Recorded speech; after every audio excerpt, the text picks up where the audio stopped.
What is up, you guys? This is Mini Superheroes Today. And today we'll be taking a look at a really awesome LEGO set. Sorry to give my bias away right at the front there, but this is set 8038 Battle of Endor from the year 2009.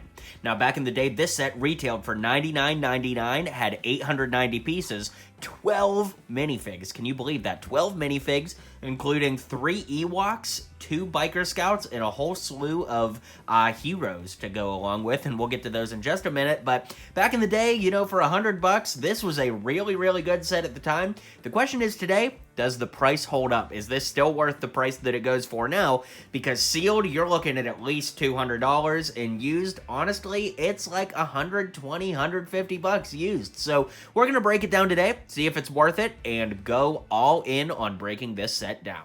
So in no particular order, we're going to start by taking a look at the minifigs, Han Solo being up first. And something you may notice, of course, is that these style of LEGO figures have the dot eyes instead of the more detailed eyes that LEGO figures have nowadays. But there's a certain charm to these, right? Like, this would have been around the time that the Complete Saga video game came out, right? So there's a certain nostalgia to this, and I think that it looks really, really good. So I really like this figure, and let's keep looking at him.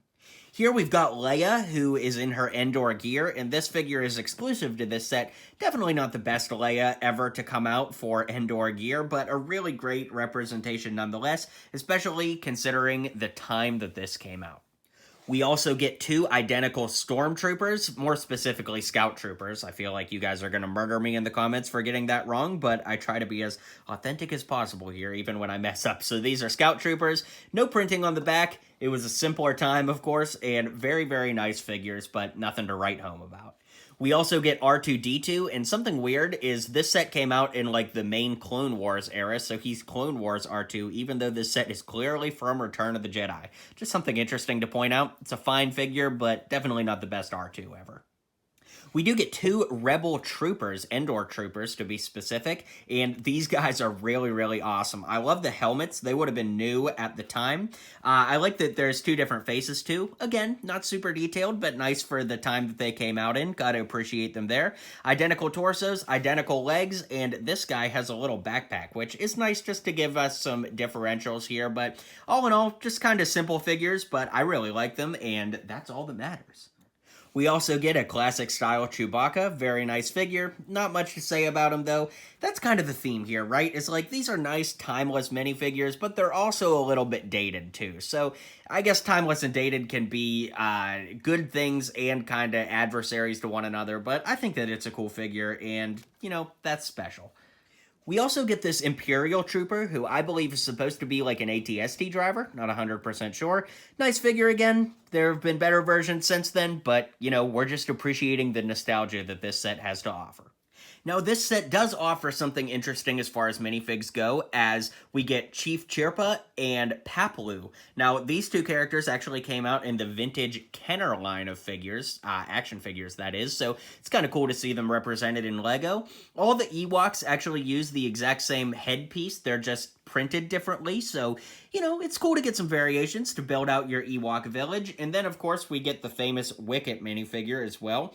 Once again, you can see they all have the same headpiece. They're just printed differently, but the LEGO Ewoks are fan favorites, and, you know, the cuteness of the Ewoks definitely translates into LEGO form. Okay, so for the build, we have not 1, but 2 identical speeder bikes. They really look fantastic. They're great builds.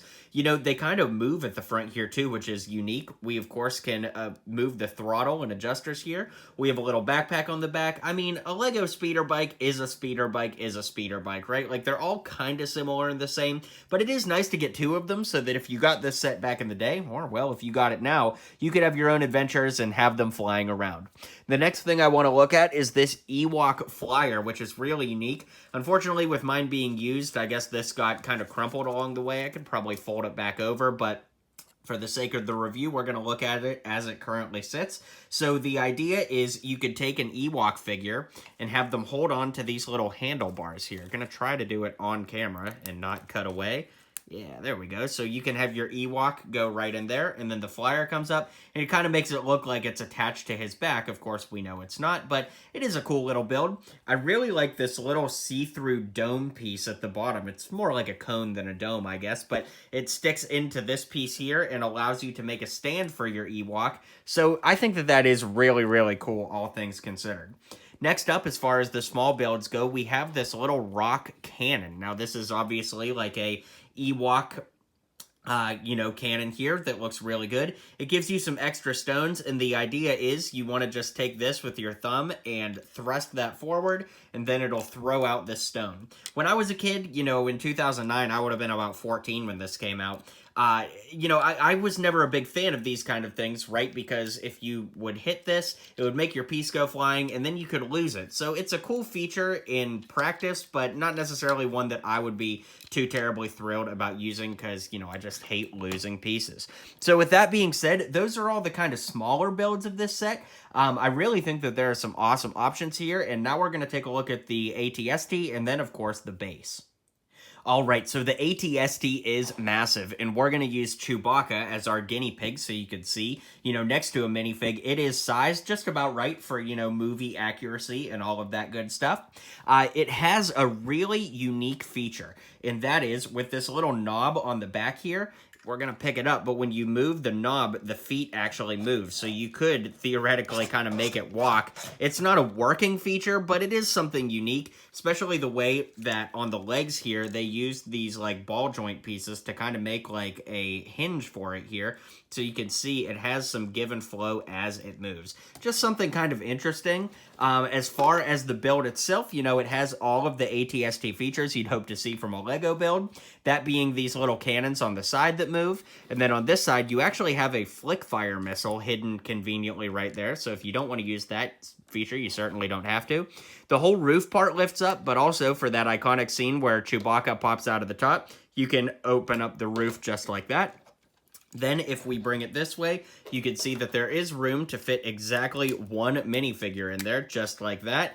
And he fits in there, and then this little gun on the front moves. So it's a very in-depth build. Again, with this set being $100 back in the day, I think it's amazing that you get like a mid-sized level build with this that actually holds up and is a really fantastic build even to this day. And that brings us to the shield generator base. Now, this is probably the most interesting part of the set, if for no other reason than it's the only part of this set that has never been made otherwise.